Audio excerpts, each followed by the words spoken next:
Is verse 8 in James chapter 4, saying, "Draw nigh to God, and he will draw nigh to you. Cleanse your hands, ye sinners, and purify your hearts, ye double-minded." This is simply saying, and if you read the whole chapter, which I always recommend, and James 2 and James 1 and all the way, but anyways, shows back with faith without works is dead. It's all connected. If you become closer to God, God will become closer to you.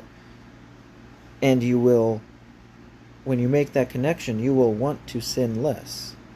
Not that you will become sinless, that you won't commit any sins. But the verse connects with faith without works is dead.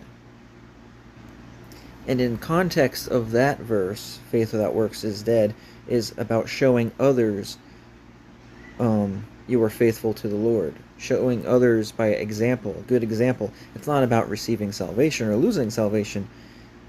And the same with this verse. If you draw closer to God, He will draw closer to you. And you'll want to cleanse your hands and not be double-minded. You'll want to purify your hearts when you grow in relationship with the Lord.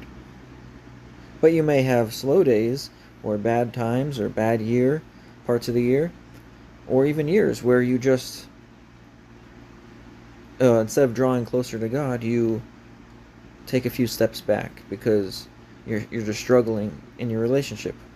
But nowhere in this whole chapter does it say that you are going to lose your salvation, even at the very end. These verses, 14 through 17. And I want to focus on verse 16. Again, read it all. But now ye rejoice in your boastings, and all such rejoicing is evil. So if you're rejoicing that you're doing good works, you're committing a sin. Same as, therefore, to him that knoweth to do good, and doeth it not, to him it is a sin. And this context these two verses is very good in showing that. So 14, whereas ye know not what shall be on the morrow, for what is your life? It is even a vapor that appeareth for a little time, and then vanisheth away. 15, for that ye ought to say, if the Lord will, we shall live, and do this or that. And here it is. But now ye rejoice in all your boastings, all such rejoicing is evil. It is good to do what the Lord wills, and we shall live by it, and do this or that for the will. But to say that it is a good work, and that's how we receive, stay in salvation, we are boasting our works.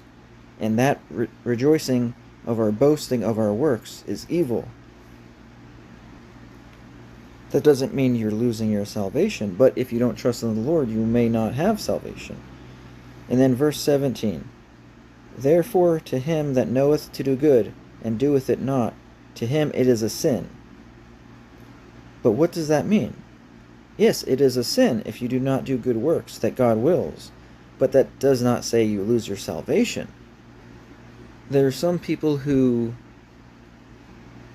use this verse to say that you need works and faith alone isn't true.